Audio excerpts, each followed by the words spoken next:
అబ్రాహామును అడిగినటువంటి ప్రశ్న, లేక అబ్రాహాము దగ్గర తీసుకొచ్చినటువంటి సమస్య మనలాంటి వారి దగ్గరికి ఆయన ఎన్నడూ కూడా తీసుకురాకుండా ఉంటే మంచిది అని నా యొక్క అభిప్రాయం. మనుషులుగా మనం దాన్ని వారవలేము, మనుషులుగా మనం దాన్ని అర్థం చేసుకోలేము, మనుషులుగా ఆ స్థితిలోకి మనం వెళ్ళడము అబ్రాహామునే కాదు, ప్రజెంట్ ఏమండి ఈ సమయంలో ఇక్కడ కూర్చున్న మనల్ని కూడా ఏమండి చాలా శ్రేష్టమైన పిలుపుతో ఆయన మనల్ని పిలిచాడు. మొట్టమొదట ఏమండి ఏం చేశాడు? పిలిచాడు మనల్ని. ఏమండి అబ్రాహాముని పిలిచినప్పుడు ఏమండి మొదటి మాట ఏమిటి అంటే దేవుని యొక్క పిలుపు.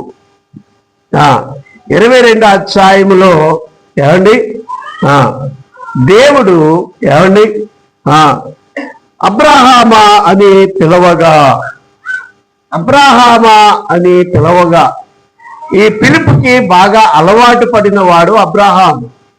ఏమండి కారణం ఏంటంటే 12వ అధ్యాయంలో కూడా ఏమని పిలిచాడు ఆయన్ని?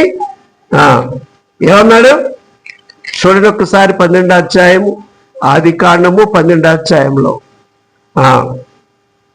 చూడండి. యెహోవా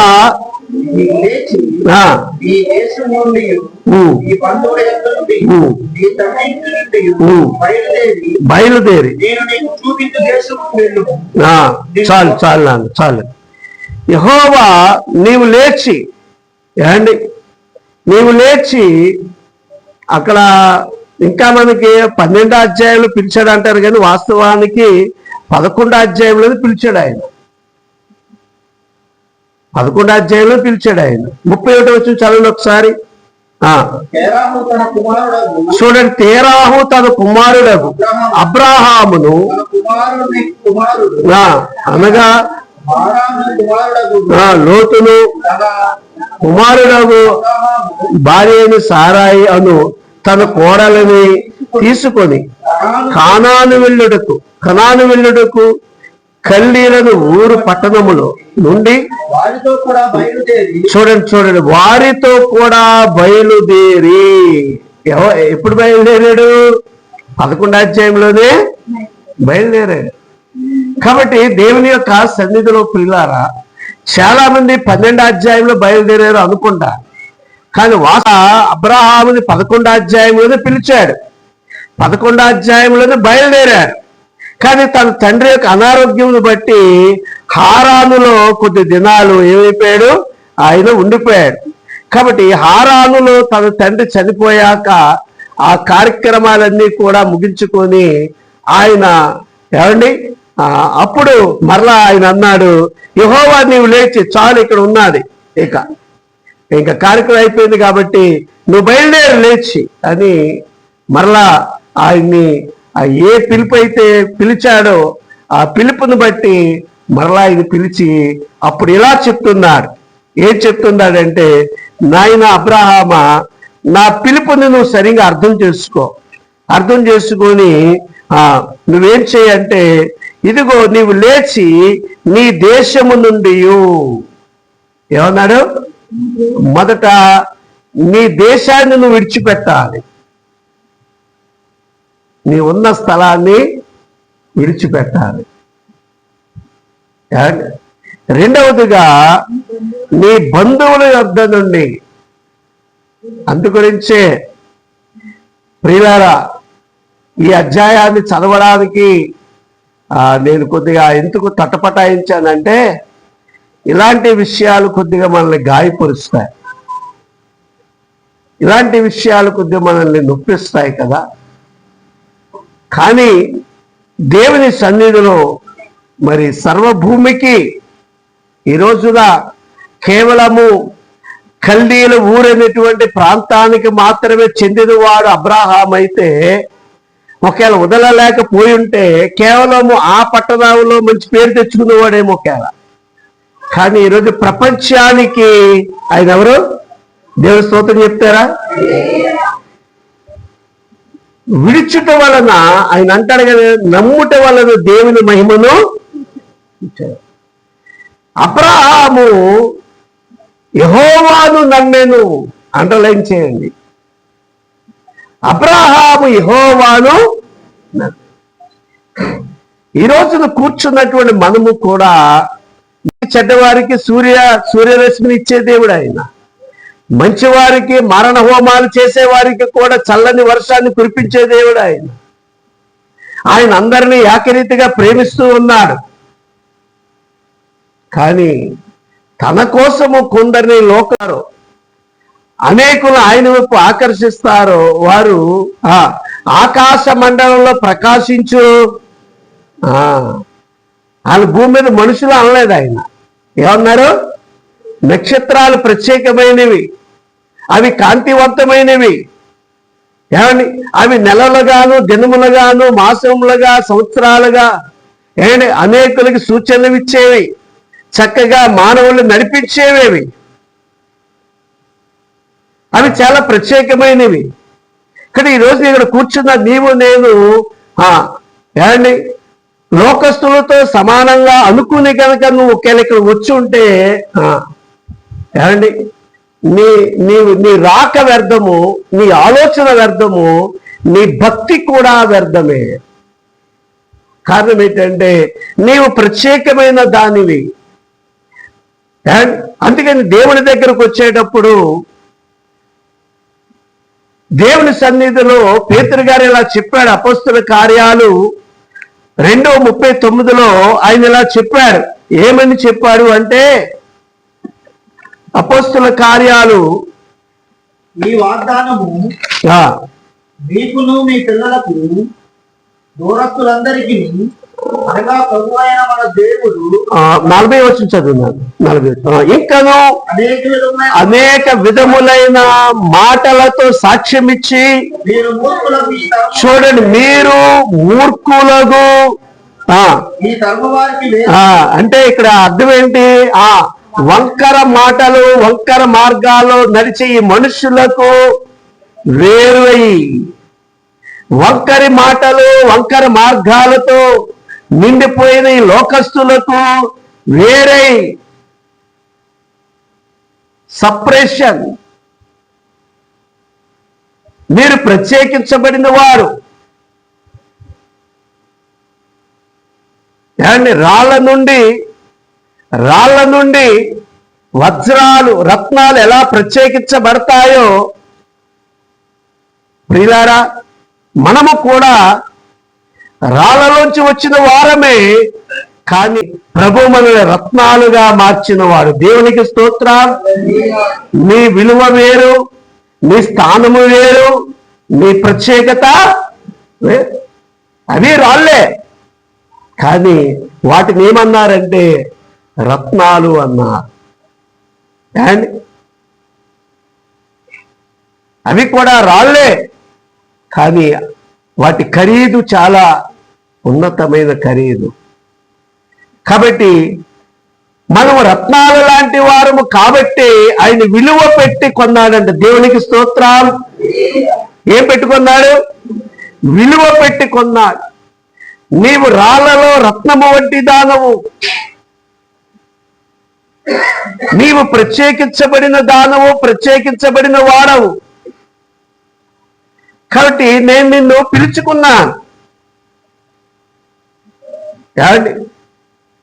అంతేకాదు ఆ పిలుపులో నీ ప్రత్యేకత కనుక నువ్వు గుర్తిస్తే పేతురుకు రాసిన పత్రిక 2వ పత్రిక 9వ వచనాన్ని కనుక మనం చదివితే, పేతురు రాసిన పత్రిక చూడండి, ఇక్కడ భక్తుడైనటువంటి పేతురు గారు ఇలా చెప్తూ ఉన్నాడు. ఇవి ఎవనికి లేకపోవును. ఏవి అంటే పైన మనకి 4వ వచనం కానీ చెప్తాడు.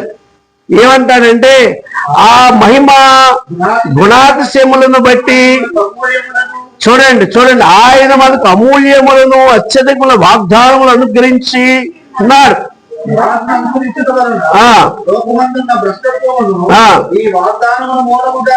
తప్పించుకొని తప్పించుకుని దేవ స్వభావనందు ఎందుకు పిలిచాడు?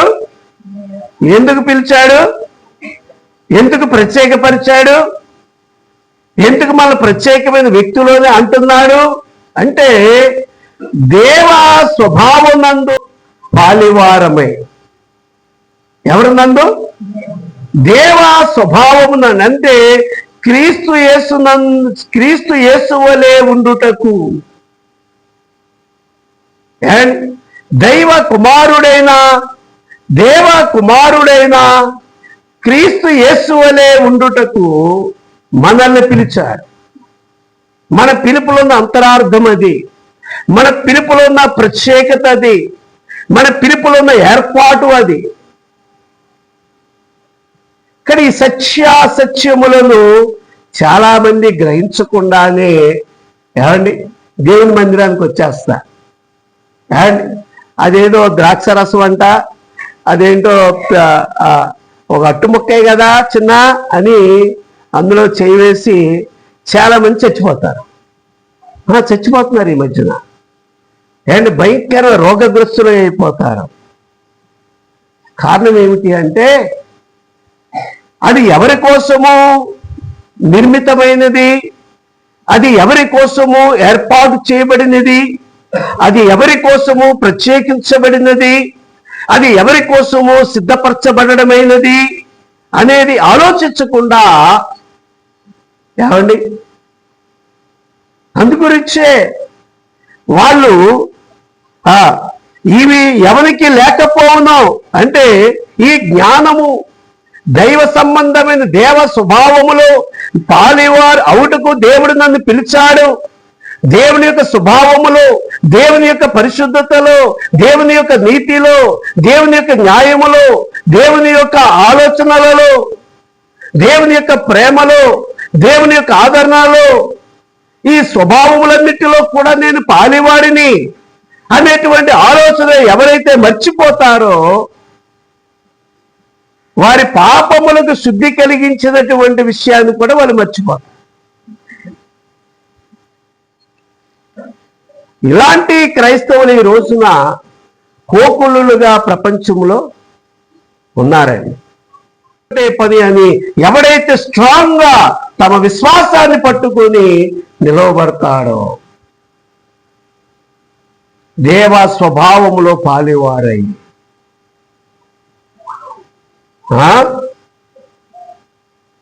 కష్టమే ఇలాంటి క్రైస్తవుల్ని మనం కనుగొనడం. అంతేగాని తీర్పు దినాన్న గింజకు గింజ పొట్టుకు పొట్టు, గింజకు గింజ పొట్టుకి పొట్టే. ఆ దినము వరకు భక్తిహీనులు భక్తులు కలిసే క్రిస్మస్ కేక్ తింటారు, క్రిస్మస్ కేక్ కట్ చేస్తారు, క్రిస్మస్ చేస్తారు, సంబరాలలో పాలు పంపులు పొందుతారు, కృతజ్ఞతా కూడికల్లో పాలు పంపులు పొందుతారు, మైకులు పట్టుకొని సాక్ష్యాలు చెప్తారు, మైకులు పట్టుకొని గొప్ప గొప్ప స్వార్థ సభలలో నిలబడతారు. కానీ ఆ రోజున నీ పిలుపుని, నీ ఏర్పాటుని గుర్తించలేని ఆ రోజున పొట్టుకి పొట్టే గింజకు గింజ. కాబట్టి దేవుడు అబ్రహామా నేను ప్రత్యేకించబడిన వ్యక్తిని, కాబట్టి ఒక్కరి త్రావలేని మనుషులు ఒక్కరి మాటలు చెప్పి మనుషుల నుండి నేను ప్రత్యేకించబడ్డాను. ప్రత్యేకించబడి నా పని ఏమిటంటే దేవ స్వభావమునందు పాలివారగినట్లుగా వాటిని అనుగ్రహించాను. ఆ హేతువు చేతనే మీ మట్టుకు మీరును పూర్ణ జాగ్రత్త గలవారే, విశ్వాసమునందు సద్గుణమును, సద్గుణమునందు జ్ఞానమును, జ్ఞానమందు ఆశానిగ్రహమును, ఆశానిగ్రహము సహనమును, సహనమందు భక్తిని, భక్తి యందు సహోదర ప్రేమను, సహోదర ప్రేమ దయను అమర్చుకున్నది. ఇవి మీకు కలిగి విస్తరించిన ఎడల అవి మన ప్రభువైన యేసుక్రీస్తు గురించి అనుభవ జ్ఞానం విషయంలో మిమ్మల్ని సోమరులైనను నిష్ఫలులైన కాకుండా ఇవి ఎవనికి లేకపోవును. ఇవి ఎవనికి లేకపోవును. ఉన్నారండి ఇలాంటి క్రైస్తవులు? కనబడతారు మనకి ఇలాంటి క్రైస్తవులు?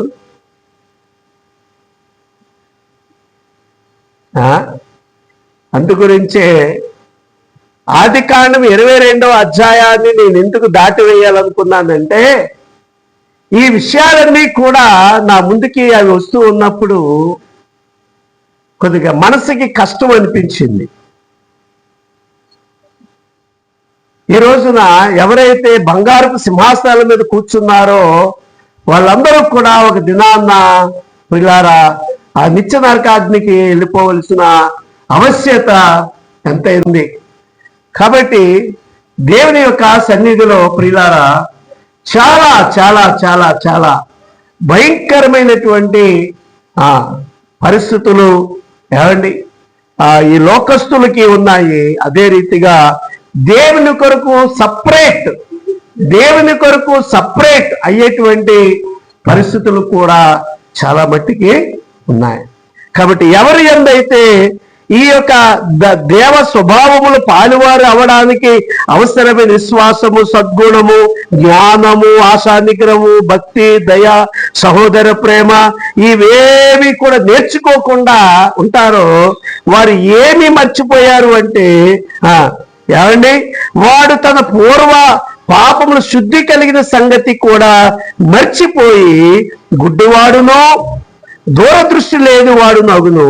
అందువలన సహోదరులారా మీ పిలుపును మీ ఏర్పాటుని నిశ్చయం చేసుకున్నట్టుకు మరి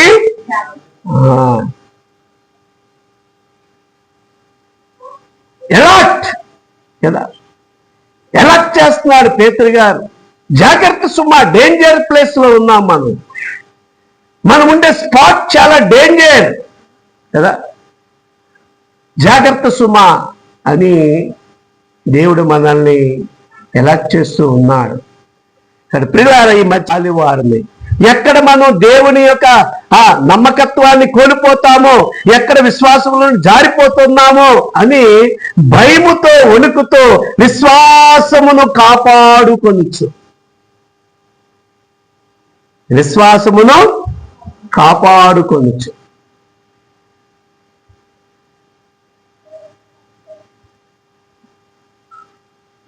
ప్రియులారా దేవుని యొక్క దైవ స్వభావములో పాలివారమే మన పిలుపుని, మన ఏర్పాటుని జాగ్రత్తగా చూసుకోకపోతే మనం చాలా ఏమండి మనం ఎవరూ కూడా మనకు తెలియకుండా గాలికి ధూళి ఎగిరిపోయినట్లుగా ఆ దినాన్న ఎగిరిపోతాం. ఆ దినాన్ని ఎగిరిపోతాం. అమ్మ మీరెవరో నాకు తెలియదురా నాన్న ఆయన అన్నాడు అంటే తెలియదనే అర్థం. బ్రతిమలాడితే లోపల తీసుకుంటాడని కాదు దాని అర్థం. కారణం ఏంటంటే నిన్నెంత బ్రతిమలాడాలో, నిన్నెంత దేవుడిచ్చాలో అంతా భూమి చేసేసాడు ఆయన్ని. ఇలాంటి విశ్వాసం ఉంచేవాడు అని ఒక మాట మిగిల్చిపోతే తన భక్తుల మరణము తానికి ప్రీతికరము. దేవునికి స్తోత్రం. తన భక్తుల మరణం తనకి ప్రీతికరం. అబ్రహాము చనిపోయి 4000 సంవత్సరాలైంది. ఈరోజు అబ్రహాము కొరకు మనం మాట్లాడుకుంటున్నాం. ఏమండి ఈరోజు అబ్రహాం గారికి మనం మాట్లాడుకుంటున్నాం. ఆలోచన చేయండి. కాబట్టి ప్రియుల వార్త యోహాను సువార్త 15వ అధ్యాయం 15వ వచనం ఇలా ఉంది. దాసుడు తన యజమానుడు చేయిందని ఎరుగడు కనుక ఇక మిమ్మల్ని దాసులని పిలవక స్నేహితులని పిలుచుచున్నాను. స్నేహితులని పిలుస్తున్నాను. ఎంత గొప్ప అద్భుతం.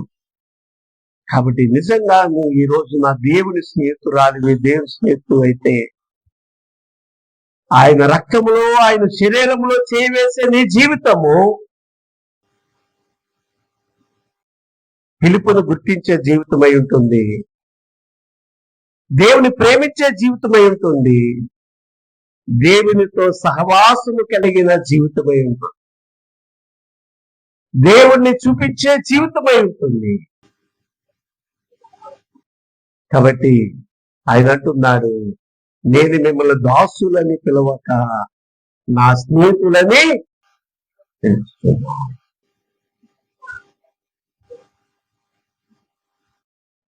ప్రార్థన చేసుకుందాం.